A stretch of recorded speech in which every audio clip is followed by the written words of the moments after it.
प्रदीप जी भाई साहब का कि मुझे आज आप सबके सामने आने का मौका दिया। मैं दिल से उनका धन्यवाद करती हूँ।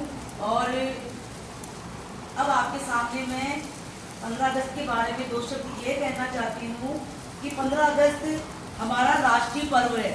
हम त्योहार तो सभी मनाते हैं, राखी, दीपावली, होली, ईद सभी मनाते हैं, लेकिन बच्चों हमारे राष्ट्रीय पर्व केवल 2 राष्ट्रीय पर्व हमारे हैं, एक तो 15 अगस्त और 26 जनवरी। अधिकतर स्कूलों में बच्चों से पूछा जाता है कि हमारे राष्ट्रीय पर्व कौन कौन से हैं, तो बच्चों की नॉलेज में, बच्चों की जानकारी में ये चीज़ नहीं होती है कि हमारे राष्ट्रीय पर्व कौन से हैं। तो बच्चे क्या करते हैं, मैं आप ही की भाषा में समझा रही हूँ जी, क्योंकि आपका जो लेवल है अभी इतनी हाई लैंग्वेज नहीं समझ पाएगा, अभी उसको कैच नहीं कर पाएगा, इसलिए मैं आपकी स्टैंडर्ड के अकॉर्डिंग ही बता रही हूँ जी कि हमारे राष्ट्रीय पर्व 2 है, 26 जनवरी और 15 अगस्त। वैसे 2 अक्टूबर को भी राष्ट्रीय पर्व के रूप में मनाते हैं हम लोग। 2 अक्टूबर पता है क्या है, आप लोगों को पता है क्या? गांधी जयंती।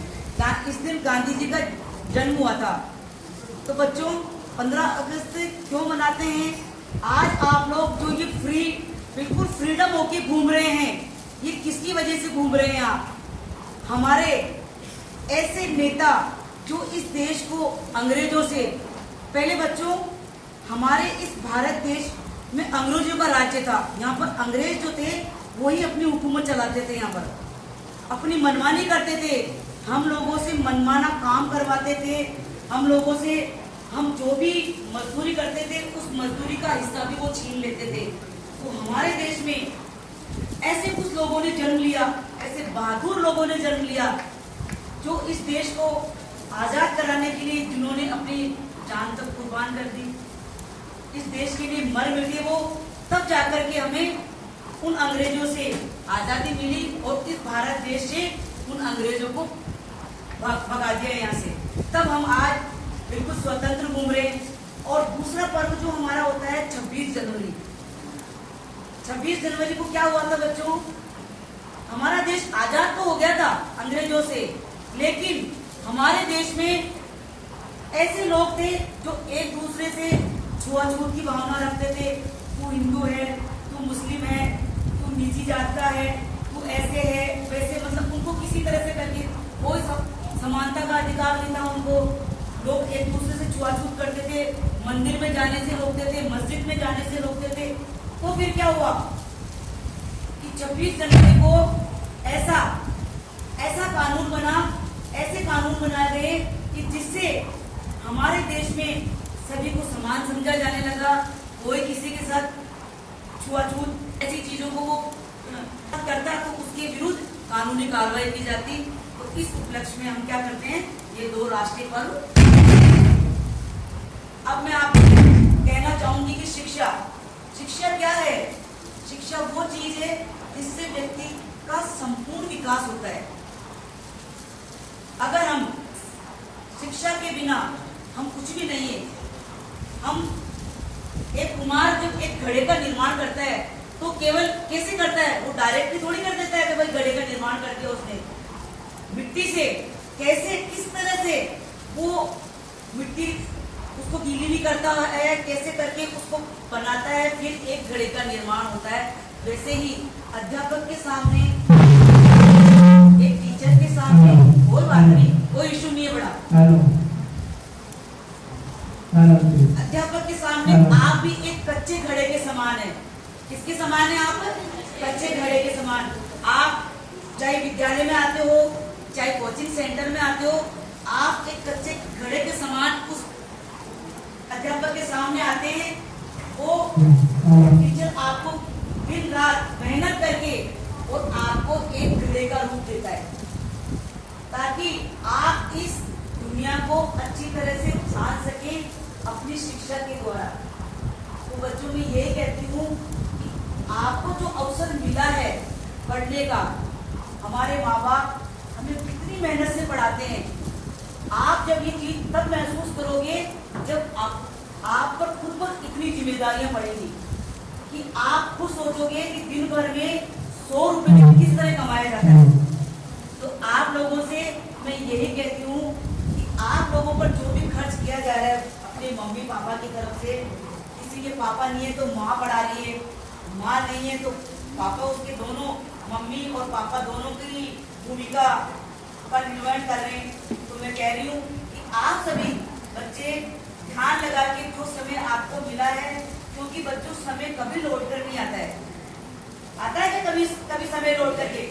आज हम सब आपके सामने हैं, पता नहीं समय वापस लौट के आएगा नहीं आएगा, क्योंकि देखिए कोरोना में अभी इतनी भयंकर जो महामारी हमारे बीच में आई थी, हमारे में से बहुत सारे लोग ऐसे हैं जिन्होंने उनके अपनों को छीन लिया था। तो आप भी ये प्रे करें कि भगवान, हे ईश्वर, हे मालिक, ऐसी बीमारी को हम जल्द से जल्द खत्म कर दे, ताकि हम लोग एक अच्छा और स्वस्थ जीवन जी सकें। और मैं आप लोगों से फिर यही कहना चाहूंगी, आप जानते नहीं होंगे मुझे, लेकिन मैं 5 साल पार्षद भी रह चुकी हूँ और मैंने 15 साल तक स्कूल में भी काम कराया है। आपके जैसे बच्चों की सेवा करने में यह हुआ मेरे साथ में कि मेरी आज तक सरकारी नौकरी नहीं लगी, और यही कारण है। और कोई दिक्कत नहीं है, मैंने 5 साल में वो सेवा की है कि मैं संतुष्ट हूँ और अभी भी करती हूँ। अभी भी लोग मुझसे पूछने के लिए आते हैं, लेकिन मैंने जैसे अभिषेक ने अभी कोई मंच के सामने बोलने के लिए बच्चों एक हिम्मत चाहिए। आप बैठ के हंस सकते हैं उस व्यक्ति पर जो मंच के सामने बोल रहा है, लेकिन जब आप खड़े होकर 2 शब्द भी बोलोगे ना, तब पता चलेगा कि वास्तव में इस मंच पे बोलना, मंच चाहे छोटा हो और मंच चाहे बड़ा हो, कोई मायने नहीं रखती चीजें, क्योंकि छोटे छोटे मंच पर हम बोलना सीखेंगे, तभी हम जाकर के कोई बड़े मंच पर बोलना सीखेंगे हम। तो इस मंच पे बोलना बच्चों कोई मामूली चीज नहीं है। और मंच पे खड़े होने के बाद में आप ये ना समझे कि ये मेरे पे हंस रहा है या ये मेरे पे ऐसे हो रहा है। ये जनरली बातें हैं जो मैं आपको बता रही हूँ, आपके जीवन में काम आएगी चीजें। मैं भी नहीं बोल पाती थी बच्चों, मुझे भी ऐसा डर लगता था कि ये बच्चा मुझ पर हंसेगा, लेकिन मेरे बहुत ऐसे आइडियल, ऐसे मतलब मेरे जीवन में टीचर आए थे, वो कहते थे कि नहीं कलसुम, आपके पास एक ऐसी आवाज है, आप अपने आप में ईश्वर ने कमी दिए, उस कमी को छोड़ के अपनी आवाज को ऐसा हथियार बनाना कि लोग आपको सुनना पसंद करेंगे। तो मैंने 3 मतलब उन ग्रामीण लड़कियों को भी पढ़ाया है जो बिल्कुल गांव में गायें भैंसे चराती थी और पहली दूसरी पढ़ के से छोड़ देती थी। वो उन बच्चियों का भी हमारे जो अभी सर्व शिक्षा अभियान नाम दिया है, वो पहले लोक जुम्बिश नाम था उसका, उसमें हम 7 महीने में उन बच्चियों को 5वीं क्लास पास कराते थे। और वो आपके जैसी भी नहीं थी, आप तो इतने साफ सुथरे से आते हो, वो इतनी मतलब उनके गांव का माहौल ही ऐसा था, सुबह उठ के गायें भैंसे चराने चल जाती थी। वो इतनी गंदी आती थी, उनके बाल काटने से लेकर के उनकी हर चीज पर हम ध्यान देते थे, क्योंकि हम 10 शिक्षिकाएं होती थी, उनको बच्चों को डिवाइड कर लेते थे कि ये अगर शिविर में 100 बच्चे हैं तो उन बच्चों को हमारे में बांट दिया जाता था कि ऐसे ऐसे ऐसे इन बच्चों को आप तैयार करोगे। उन बच्चों को हमने, वो बच्चे आई थी जब इतनी रोई थी हमारे पास में कि हम नहीं रहेंगे यहाँ पर, लेकिन जब वो गई ना तो ये देख लो उन बच्चों ने हमारे कपड़े भी फाड़ दिए कि हम दीदी को छोड़ के नहीं जाएंगे। और कभी मौका मिला ना तो आपको मैं वो फोटोज जरूर दिखाऊंगी जो मैंने उन बच्चों के साथ में शेयर की थी, क्योंकि मैंने हर उन बच्चियों की हर उस याद को मेरे कैमरे में कैद कर रखा है। मेरे बच्चों ने तो देख रखी है, ये देखिए आप लोगों को भी जरूर दिखाऊंगी। इसलिए ये कह रही हूँ कि शिक्षा मिलना किस्मत वालों के भाग्य में होता है, कि जो किस्मत वाले होते हैं वही इस चीज को ग्रहण कर पाते हैं। बहुत सारे बच्चे ऐसे हैं जो अभी तक भी सड़कों पर भीख मांगते हैं, उनकी कंडीशन देखो आप, उनसे एक बार अपने आप को ये उनके जीवन में और आपके जीवन उनके जीवन से आपके जीवन की तुलना करके देखना कि भगवान ने एक बहुत बड़ा गिफ्ट है जो आपको दिया है। जो ऐसे माँ बाप आपको मिले कि जो आपको इस तरह से आप पर इतना पैसा खर्च करके और आपको एक ऐसे लेवल पे लाके खड़े कर देंगे कि कल को आप अपना जीवन यहाँ पर खुद कर सकते हैं। जैसे कि आपको किसी भी चीज की दिक्कत नहीं आएगी जीवन में कि मैं इस चीज को कैसे करूं। और जैसे कि अभिषेक बेटे ने अभी जो आपके सामने परफॉर्म किया था, वो मामूली बात नहीं है बच्चों। इस ऐसे होते हुए भी इसने कितना हौसला है बोलने का, देखिए आप इसके हौसले की तारीफ करिए आप। और ऐसे बच्चे मैं कहती हूँ कहीं भी आपके कोचिंग सेंटर में हो, आपके स्कूल में हो, आपके पड़ोस में हो, अगर ऐसे बच्चों की आप थोड़ी सी भी मदद करेंगे ना, वो ईश्वर आपको एक ना एक दिन उसका फल जरूर देगा। आप ये मत सोचना कि मैडम खुद ऐसे हैं तो कह रहे हैं। मैं मेरी ओर से नहीं कह रही हूँ, मेरे पूरे परिवार को, जो व्यक्ति हैंडीकैप होता है, दिव्यांग होता है, उसके प्रति इतनी ऐसी भावना है कि आप पूछो मत। और आपको भी अपने मन में, आपको भी अपने उसमें ये लाना है कि जब अभिषेक ये कर सकता है तो मैं क्यों नहीं कर सकता है। आई कैन डू इट, मैं सब कर सकता हूँ। आपको कोई कहते नहीं यार नहीं बोल सकता तो जाके मंच पर ऐसे आपको यही कहना उससे कि देखना मैं 2 शब्द बोल के दिखाऊंगी। आपके सामने जो भी 2 शब्द बोल के जाता है ना, उसको तालियों के साथ स्वागत करिए, क्योंकि किसी में हिम्मत नहीं है 2 शब्द बोलने की मंच पर आकर के। आप तो मेरे सामने इतने से बच्चे हो, अभी मैंने 10-10 हजार व्यक्तियों के बीच में भाषण दिया था और किसी से नहीं डरी मैं, क्योंकि अपने सामने जो हमेशा ये सोचना चाहिए मंच पे बोल रहे हो तो कि अपने सामने वाले को कुछ नहीं आता है, तभी आप लोग ये कर पाओगे। और किसी की परवाह मत करो, जब बोलने खड़े होते हो मंच पे बोल रहे हो, आवाज आई तो आने दो किसी की भी, लेकिन आप लीडर होकर के अपनी बात को रखने में कोई कमी नहीं रखनी है। और मेरी बात बहुत ज्यादा हो गई, क्योंकि मुझे तो बहुत अच्छा लगता है आज के टाइम में जो बच्चे, छोटी छोटी लड़कियां, किसी डोंट माइंड बच्चों, 13-14 साल की बच्चियां अगर गलत लड़कियों के साथ में लग जाती हैं, घर से ट्यूशन का बहाना करके आना, कहीं दूर उनके साथ में घूमने फिरने चल जाना, तो बच्चों में कह रही हूँ, लोग कहते हैं कि माहौल ही ऐसा आ गया।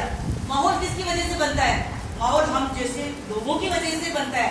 हम ही उसको बिगाड़ देते, हम ही उसको सुधारते हैं। तो मैं यही कह रही हूँ कि अगर ट्यूशन का नाम लेके आ रहा है तो ट्यूशन ही आओ, अदरवाइज कहीं नहीं जाना है। इससे आप अदरवाइज कहीं चल जाओगे, बाई चांस आपके पेरेंट्स अगर जागरूक है मेरे जैसे और कल कार्रवाई कर ली कि प्रदीप के साथ बच्चे आए कि आप नहीं आए, आपका पता लग गया कि आप वहाँ फला जगह फ्रेंड के साथ चले गए। आप देखो यहाँ पर कितने लोगों की इज्जत खराब हो रही है, मिट्टी में मिल रही है इज्जत, समझ लो आप। एक पल आप सोच रहे हो कि नहीं हम ये काम करके हमें बहुत खुशी मिल रही है, बच्चों बिल्कुल नहीं मिलेगी ऐसी खुशी। ये देखिए आपके पेरेंट्स बदनाम हो जाएंगे, आपका टीचर बदनाम हो जाएगा, आपकी पूरी फैमिली बदनाम हो जाएगी। आपको बदनामी के सिवा आपके मम्मी पापा ने पता नहीं इज्जत कितने दिनों से कमाई है, कितना टाइम, कितने साल लगे, और आप ऐसे वो हुए हो नवरत्न पैदा कि आपने पैदा होते ही आप क्या 13-14 में कदम रखा, आप तो बहुत बड़े बादशाह बन गए और अपने माँ बाप की इज्जत को मिट्टी में मिला के रख दिया आपने। तो सबसे ज्यादा ये जो अभी चल रहा है ना ऐसा टाइम, इस टाइम को आपको ये नहीं करना है, टाइम तो हम लेके आएंगे। इस चीज को हमेशा ऐसे सोच के, आजकल के जो लड़कियां और लड़के ऐसे गलत कामों में लगे हुए हैं, अगर आपकी दोस्त कोई आपसे कुछ कहती भी है ना, आप डायरेक्ट जाके उसके पेरेंट्स से कह दो, आप अपने सर को कह दो आप कि सर मुझे ये इस तरह से भ्रमित कर रही है लड़की, या मेरी फ्रेंड मुझे इस तरह से कर रही है। बच्चों पल भर के लिए सोचना इस चीज को, एक कहते हैं ना एक मजा, थोड़ी सी चीज पल भर का है, तो वो एक सेकंड का कुछ ही नहीं मिलेगा। आज मैं पॉलिटिक्स में रही 5 साल तक, कुछ वाक्य मेरे सामने भी ऐसे आई, लेकिन लात मार देखा गया, इनका नाम ही बढ़ाया मैंने, और नाम ही बढ़ाएंगे अपन, उस नाम को नाम नहीं करेंगे कभी घर वालों का। मैं तो आपसे यही कह रही हूँ कि यहाँ आप कोचिंग सेंटर में आ रहे हो, पढ़ रहे हो, स्कूल भी चल रही है, स्कूल भी चले, अपने टाइम पे आओ, टाइम पे स्कूल जाओ, कोचिंग आओ, और जो पढ़ाया जाता है उसको घर जाके एक बार लर्न जरूर करेगा। क्योंकि बच्चों अनुशासन के बिना कोई भी जिंदगी नहीं है। अगर आप उठ रहे हो, खाली पी रहे के बैग को पटक दिया, लाइफ में अगर डिसिप्लिन नहीं है तो जिंदगी जीने का कोई मतलब नहीं। फिर तो अपन पशु तुल्य हैं, एक पशु के समान है हमारी जिंदगी, उनको कितना ही मारो पीटो वो जहाँ है जैसे रहेंगे। तो आप लोग भी प्लीज मेरी बात पर गौर करें, और आपका बहुत सारा मैंने समय लिया है, इसके लिए मैं माफी चाहती हूँ, और आपके प्रदीप सर से यही बहुत बहुत दिल से धन्यवाद देना चाहती हूँ कि आज एक बात मेरे साथ बिना माइक के बोलेंगे, मैं बोलूंगी भारत माता की, तो आप बहुत जोर से जयकार लगाएंगे कि बोलने वाले